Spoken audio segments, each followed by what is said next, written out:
ఉండే సమస్యకు పరిష్కారం చూపిస్తాం.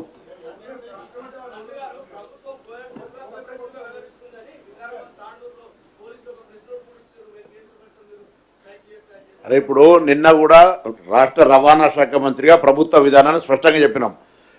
ప్రజాపాలన ప్రభుత్వం, కార్మికులు వాళ్ళ నిరసన చెప్పుకోవచ్చు, ఎక్కడ కూడా నిరసనకు అడ్డం పడమనేటువంటిది మీ ద్వారా కార్మిక వర్గానికి విజ్ఞప్తి చేసినాం.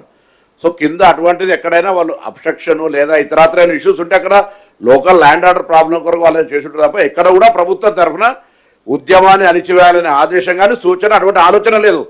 స్వయంగా నిన్న నేను ప్రెస్ కాన్ఫరెన్స్ ద్వారా చాలామంది మిత్రులు వచ్చినప్పుడు ఉద్యమం ప్రజాస్వామిక ఆకాంక్ష కార్మికులది, డెఫినెట్లీ వాళ్ళు ప్రొటెక్ట్ చేసుకునే హక్కు ఉంది అనేటువంటి మాటని చెప్పినాం.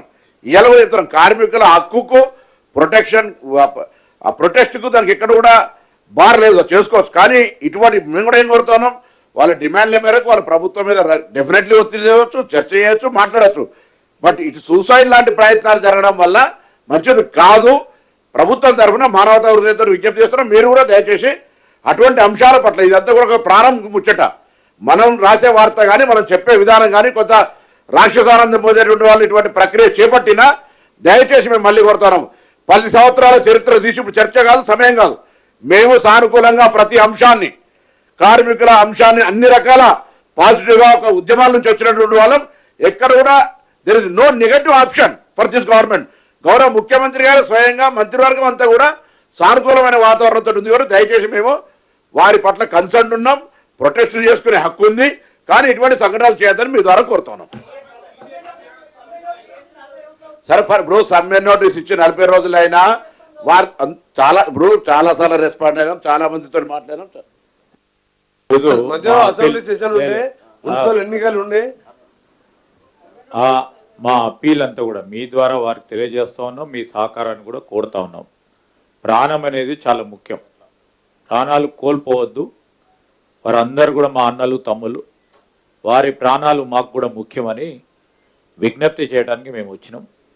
సమ్మె కాలానికి సంబంధించి కూడా మా సహచరుల మంత్రివర్యులు ప్రభాకర్ గారు మరి అధికార బృందాన్ని ఏర్పాటు చేసుకొని వారితో కూడా చర్చలు జరగటం జరిగింది. సరే, చర్చల తదనంతరం వారు సంతృప్తి చెందలేదు.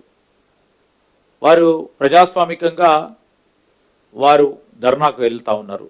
దాంట్లో ఎవరు కూడా ఆపలేము కూడా. మేము ఆపదలుచుకున్నా ఉన్న ప్రభుత్వం కాదు కనుక చేస్తూ ఉన్నారు. నిరసన తెలియజేస్తూ ఉన్న క్రమంలో ఇలాంటి క్షణిక ఆవేశంలో ప్రాణాలు కోల్పోవద్దని మేము కోరటానికి వచ్చినాం. మీ ద్వారా కూడా అదేవిధంగా అపీల్ చేయడానికి వచ్చినాం. మీరు కూడా, ఎందుకంటే ఇది చాలా సెన్సిటివ్, ఇదంతా కూడా మీరు మేము నిర్మించుకున్న ఈ రాష్ట్రం, ఈ నిర్మాణ భాగంలో ఇంకా అనేక సంవత్సరాలు ముందుకు పోయేది ఉంది. మీరు, మీ కుటుంబ సభ్యులు, మేమందరం కూడా కలుసుకొని ఆ క్రమంలో మీరు మాతోని నడవాలని, మీకున్న సమస్యలను కూడా పరిష్కారం చేయాలని ఆలోచనతో ప్రభుత్వం ఉంది. ముఖ్యమంత్రి రేవంత్ రెడ్డి గారు కూడా ఈరోజు ప్రత్యేక ప్రస్తావనతోనే మేమందరం కూడా ఇక్కడికి రావటం జరిగిందని మీ ద్వారా వారికి తెలియజేయడానికి వస్తాం. సార్, ఇది ఈరోజు 32 డిమాండ్లకు సంబంధించిన అంశం విషయంలో కానీ, లేకుంటే ఇంకా వేరే డిమాండ్లకు సంబంధించిన అంశం విషయంలో కానీ మేము చర్చలకు ఆహ్వానించడం జరిగింది. వారు వచ్చినప్పుడు వారితో మాట్లాడతాం. వీలున్నంత వరకు అన్నిటిని కూడా పరిష్కారం చేసే ఓ కార్యాచరణ తీసుకుంటాం. థ్యాంక్